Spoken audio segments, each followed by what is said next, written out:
नमस्कार विद्यार्थी मित्रांनो, स्पेक्ट्रम अकॅडमीच्या यूट्यूब चॅनलवर मी अर्चना पवार आपणा सर्वांचे स्वागत करते। विद्यार्थी मित्रांनो, येणाऱ्या स्पर्धा परीक्षेचा विचार केला तर चालू वर्षातील घडामोडी ह्या आपणासाठी अतिशय महत्त्वाच्या आहेत। 2 जानेवारीला होणारी राज्यसेवा पूर्व परीक्षा असेल किंवा 26 फेब्रुवारी रोजी होणारी संयुक्त पूर्व परीक्षा, या दोन्ही परीक्षांसाठी चालू घडामोडी हा विषय अत्यंत महत्त्वाचा आहे। म्हणूनच आपण चालू घडामोडीचे एक सत्र सुरू केलेले आहे। आज आपण चालू घडामोडी या सत्राअंतर्गत 15 ते 30 नोव्हेंबर या दरम्यान घडणाऱ्या महत्त्वाच्या काही घडामोडींचा विचार करणार आहोत। तेव्हा जाणून घेऊया 15 ते 30 नोव्हेंबर दरम्यान घडणाऱ्या महत्त्वाच्या चालू घडामोडी। यामध्ये सगळ्यात महत्त्वाची घटना म्हणजे चंद्राभोवती फिरणाऱ्या चांद्रयान 2ची टक्कर टळली। इस्रोचे चांद्रयान-2 हा उपग्रह ऑगस्ट 2019 पासून सुमारे 100 किलोमीटर उंचीवरून चंद्राभोवती प्रदक्षिणा घालत आहे। चांद्रयान-2 वर असलेल्या विविध उपकरणांच्या माध्यमातून चंद्राबद्दलची विविध माहिती गोळा केली जात आहे। तर नासाच्या ल्युनार रिकग्नायझेशन ऑर्बिटर LRO हा उपग्रह जून 2009 पासून चंद्राभोवती 20 किलोमीटर ते 1800 किलोमीटर अशा लंबवर्तुळाकार कक्षेत फिरत चंद्राचा अभ्यास करत आहे। हे दोन्ही उपग्रह चंद्राच्या उत्तर ध्रुवावरून जात असतात। मात्र या दोन्ही उपग्रहांची टक्कर होणार होती, ही टक्कर सध्या टळलेली आहे। त्यानंतर जाणून घेऊया अमेरिका राजकीय भूकंपाच्या उंबरठ्यावर। बायडेन आणि कमला हॅरिस यांच्यामध्ये टोकाचा वाद निर्माण झाला। उपराष्ट्राध्यक्ष बदलणार अशी ही चर्चा तेथे चालू आहे। अमेरिकेचे राष्ट्राध्यक्ष जो बायडेन आणि उपराष्ट्राध्यक्ष कमला हॅरिस यांच्यामधील संबंध कमालीचे ताणले गेले असून अमेरिकेमध्ये मोठा राजकीय भूकंप होण्याचे संकेत देणारे वृत्त समोर येत आहे। अमेरिकेच्या राजकीय वर्तुळामधील चर्चेनुसार बायडेन हे नवीन उपराष्ट्रपती निवडण्याची आणि कमला यांच्याकडे सर्वोच्च न्यायालयाची जबाबदारी सोपवण्याची तयारी करत आहेत। अमेरिकन प्रसार माध्यमांनी व्हाईट हाऊसमध्ये सुरू असणाऱ्या या गोंधळाबद्दल वृत्तांकन केलं आहे। CNN प्रकाशित केलेल्या अहवालामध्ये करण्यात आलेल्या दाव्यानुसार वेस्ट विंगच्या प्रमुख कर्मचाऱ्यांनी उपराष्ट्राध्यक्ष कमला हॅरिस आणि त्यांच्या सहकाऱ्यांनी दिलेल्या निर्देशांचं पालन करणं बंद केलं आहे। त्यानंतर महत्त्वाची घटना म्हणजे प्रकाश पदुकोण यांना जीवनगौरव पुरस्कार मिळाला। जागतिक अजिंक्यपद स्पर्धेत भारताला पदक जिंकून देणाऱ्या प्रकाश पदुकोण यांनी बॅडमिंटन खेळाला मोठे योगदान दिले आहे। जागतिक बॅडमिंटन महासंघाचा प्रतिष्ठेचा जीवनगौरव पुरस्कार यंदा भारताचे महान बॅडमिंटनपटू प्रकाश पदुकोण यांना देण्यात येणार आहे। यंदाच्या पुरस्कारासाठी भारतीय बॅडमिंटन संघटनेकडून पदुकोण यांचे नाव पाठवण्यात आले होते। त्यानंतर पुरस्कार समितीच्या शिफारशीनुसार जागतिक बॅडमिंटन महासंघाने पदुकोण यांच्या नावावर शिक्कामोर्तब केले। जागतिक क्रमवारीत अग्रस्थान पटकावणारे माजी बॅडमिंटनपटू आणि जागतिक अजिंक्यपद स्पर्धेत भारताला पदक जिंकून देणाऱ्या पदुकोण यांनी बॅडमिंटन खेळाला मोठे योगदान दिलेले आहे। त्यामुळेच त्यांना मिळणारा हा जीवनगौरव पुरस्कार खऱ्या अर्थाने सार्थ ठरला। विद्यार्थी मित्रांनो, सध्या एक महत्त्वाचा प्रश्न ऐरणीवर आहे, STचे खाजगीकरण। यासाठी चाचपणीसाठी महामंडळाकडून खाजगी संस्थेची सुद्धा नियुक्ती करण्यात आली। 3 आठवडे उलटून गेले तरी ST कर्मचाऱ्यांचा संप हा सुरूच आहे। त्यामुळे होणारे प्रवाशांचे हाल विचारात घेतले गेले तर तो मोठेच प्रश्न समोर येत आहेत। संपाचा तिढा कायम असताना STचा खाजगीकरणाकडे प्रवास सुरू असल्याचे संकेत मिळाले। गेल्या काही वर्षांपासून तोट्यात गेलेली ST नफ्यात आणण्यासाठी STच्या खाजगीकरणाचा पर्याय पुढे आला असून याबाबत अभ्यास करण्यासाठी KPMG या खाजगी संस्थेची सल्लागार म्हणून निवड करण्यात आली। परिवहन मंत्री व ST महामंडळाचे अध्यक्ष अनिल परब आणि STच्या वरिष्ठ अधिकाऱ्यांच्या गुरुवारच्या बैठकीत हा निर्णय घेण्यात आला। त्यानंतर जाणून घेऊया लाल सलाम या पुस्तकाबद्दल। केंद्रीय मंत्री स्मृती इराणींच्या लाल सलाम या पुस्तकाची सध्या खूप चर्चा चालू आहे। पहिल्या पुस्तकाची त्यांनी घोषणा केलेली आहे। केंद्रीय मंत्री स्मृती इराणी यांनी दंतेवाडामध्ये CRPF जवानांवर झालेल्या हल्ल्यावर पुस्तक लिहिले। हे पुस्तक बाजारात उपलब्ध होणार आहे। स्मृती इराणी यांनी या पुस्तकाला लाल सलाम असे नाव दिले. स्मृती इराणी यांनी ट्विटवरून या पुस्तकाची घोषणा केली. तसेच हे पुस्तक ॲमेझॉनवरून फ्री ऑर्डर केले जाऊ शकते असं त्यांनी ट्विटमध्ये सांगितलं. स्मृती इराणी यांचे हे पुस्तक वेस्टलँड या प्रकाशन संस्थेने आणले आहे. त्यानंतर महत्त्वाचं म्हणजे भारतातही करोना लसीचा 3रा डोस दिला जाणार. पुढील काही आठवड्यात तज्ज्ञांच्या समितीची बैठकही यासाठी होणार आहे. करोना लसीचे बूस्टर शॉट्स देण्याची प्रक्रिया अनेक देशांमध्ये सुरू झाली आहे, तर अजूनही अनेक देशांमध्ये यावर विचार केला जात आहे. आता भारतातही 2 डोसनंतर 3रा डोस देण्यात येण्याची शक्यता आहे. या संदर्भात पुढील आठवड्यात बैठक होणार आहे आणि या बैठकीत निर्णय घेतला जाईल. भारतातील करोना लसीच्या 3ऱ्या डोसबाबत प्रशासन धोरण ठरवू शकते. भारतात ज्यांची प्रतिकारशक्ती कमकुवत आहे अशा लोकांना अतिरिक्त शॉट म्हणून करोनाचा 3रा डोस देण्यात येणार असल्याची माहिती समोर आली आहे. यानंतर जाणून घेऊया रेझांगला येथील युद्ध स्मारकाचे नूतनीकरण. 18,000 फूट उंचीवर लढलेल्या रेझांगलाच्या ऐतिहासिक युद्धाची आजही कल्पना करणे कठीणच आहे. संरक्षण मंत्री राजनाथ सिंह यांनी पूर्व लडाखच्या रेझांगला येथे नूतनीकरण केलेल्या युद्ध स्मारकाचे उद्घाटन केले. याच ठिकाणी 1962 मध्ये भारतीय जवानांनी चीनी सैन्याशी शौर्याने मुकाबला केला होता. फुटबॉल समालोचक कपाडिया यांचे याच आठवड्यात निधन झाले. फुटबॉल शिवाय कपाडिया यांनी आशियाई, राष्ट्रकुल आणि ऑलिम्पिक क्रीडा स्पर्धांचे समालोचन केले. भारतीय फुटबॉलचा आवाज म्हणून ओळखले जाणारे ज्येष्ठ क्रीडा समालोचक, पत्रकार आणि दिल्ली विद्यापीठाचे माजी प्राध्यापक नोव्ही कपाडिया यांचे प्रदीर्घ आजारामुळे वयाच्या 67व्या वर्षी निधन झाले. यानंतर जाणून घेऊया भारत-चीन संबंधात सध्या सर्वाधिक कटुता. परराष्ट्र मंत्री एस जयशंकर यांची कबुली. भारत आणि चीन यांच्या संबंधाचा सध्या सर्वात कटू काळ आहे.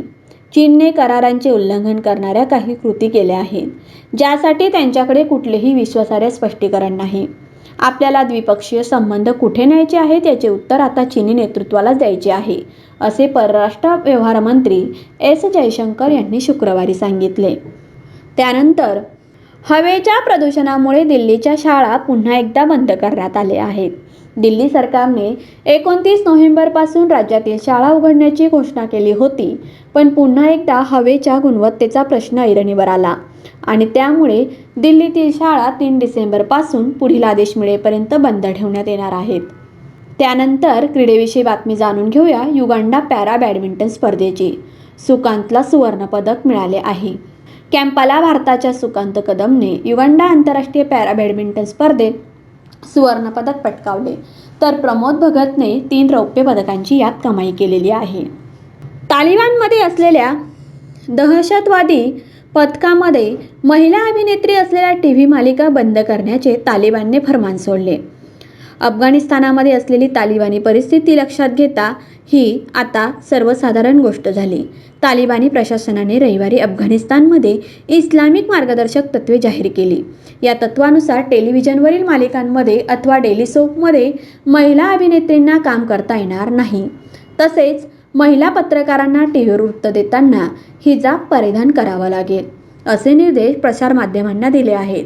तालिबानने असे नवीन नियम महिलांसाठी लागू केलेले आहेत. त्यानंतर जाणून घेऊया मराठी न शिकवल्यास काही शाळांना दंड वसूल करण्यात येत आहे. राज्यातील सर्व शिक्षण संस्थांना मराठी हा विषय अनिवार्य करण्यात आलेला आहे आणि ज्यांनी मराठी हा विषय शिक्षणासाठी न घेतल्यास कारवाईची रक्कम 1 लाखांपेक्षा जास्त असणार आहे. त्यानंतर जाणून घेऊया अभिनंदन वर्धमान यांना वीरचक्र प्रदान करण्यात आलं. पाकिस्तानचं फायटर जेट पाडणाऱ्या अधिकाऱ्यांचा हा सन्मान आहे. भारतीय हवाई दलातील अधिकारी अभिनंदन वर्धमान यांना संरक्षण दलामध्ये दिला जाणाऱ्या सर्वोच्च वीरचक्र पुरस्काराने सन्मानित करण्यात आलं. भारतीय वायुसेनेचे दिग्गज pilot wing commander Abhinandan Varthaman यांना नुकतीच ग्रुप कॅप्टन या पदावर बढतीही देण्यात आली आहे. त्यानंतर जाणून घेऊया आग्नेय आशियात वर्चस्वाचा चीनचा हेतू नाही, असं जिनपिंग यांनी बीजिंग येथे सांगितले. आग्नेय आशियात वर्चस्व प्रस्थापित करण्याचा चीनचा कोणताही हेतू नाही, असे प्रतिपादन चीनचे अध्यक्ष झी जिनपिंग यांनी सोमवारी आशियान राष्ट्रे आणि चीन यांच्या विशेष बैठकीत केले. आशियान राष्ट्रे आणि चीन यांच्यातील संबंधांना 30 वर्ष झाल्याच्या निमित्ताने ही बैठक आयोजित केली होती. ती आभासी पद्धतीने सुरू आहे. त्यानंतर जाणून घेऊया अरविंद केजरीवाल यांनी केलेली मोठी घोषणा. प्रत्येक महिलेला महिन्याला 1,000 रुपये देणार असल्याची घोषणा दिल्लीचे मुख्यमंत्री अरविंद केजरीवाल यांनी केली. आगामी विधानसभा निवडणुकीच्या पार्श्वभूमीवर पंजाबमध्ये ही घोषणा करण्यात आली. पंजाबमध्ये आम आदमी पक्षाचं सरकार स्थापन झाल्यास पंजाबमधील 18 वर्ष पूर्ण झालेल्या प्रत्येक महिलेला महिन्याला 1,000 रुपये देऊ असं अरविंद केजरीवाल यांनी जाहीर केलं. निवडणुकीच्या पार्श्वभूमीवर राजकीय नेत्यांकडून आश्वासनाचा पाऊस पडताना सध्या दिसत आहे. त्यानंतर जाणून घेऊया भारतात 2023 अखेरपर्यंत देशी 6G म्हणजे 6G तंत्रज्ञानाचे उद्दिष्ट. देशात विकसित करण्यात येत असलेल्या 6G तंत्रज्ञानावर सध्या काम सुरू असून 2023च्या अखेरीस किंवा 24च्या सुरुवातीला ते सुरू करण्याचे उद्दिष्ट ठेवण्यात आले आहे, अशी माहिती दळणवळण मंत्री अश्विनी वैष्णव यांनी दिलेली आहे. त्यानंतर जाणून घेऊया गलवान खोऱ्यातील योद्धांचा गौरव. बी. संतोष बाबू यांना मरणोत्तर महावीर चक्र प्रदान करण्यात आलं. गेल्या वर्षी जूनमध्ये पूर्व लडाखच्या गलवान खोऱ्यात चीनी हल्ल्याला निधड्या छातीने तोंड देणारे 16 बिहार रेजिमेंटचे कमांडिंग अधिकारी कर्नल बिकुमल्ला संतोष बाबू यांचा मरणोत्तर महावीर चक्र देऊन सन्मान करण्यात आला. समोरासमोर झालेल्या लढाईत अतुलनीय धैर्य दाखवल्याबद्दल राष्ट्रपती रामनाथ कोविंद यांनी त्यांना हा पुरस्कार प्रदान केला. त्यानंतरची महत्त्वाची न्यूज म्हणजे व्हाईस ॲडमिरल निवृत्त मुरलीधर पवार यांना परम विशिष्ट सेवा मेडल मिळाले. भारतीय नौदलाचे सहनौसेनाध्यक्ष व्हाईस ॲडमिरल मुरलीधर सदाशिवराव पवार प्रदीर्घ आणि गौरवपूर्ण कारकिर्दीनंतर 31 मे 2021 रोजी निवृत्त झाले. त्यानंतर आंतरराष्ट्रीय प्रवासी विमानसेवा लवकरच पूर्ववत होणार आहे.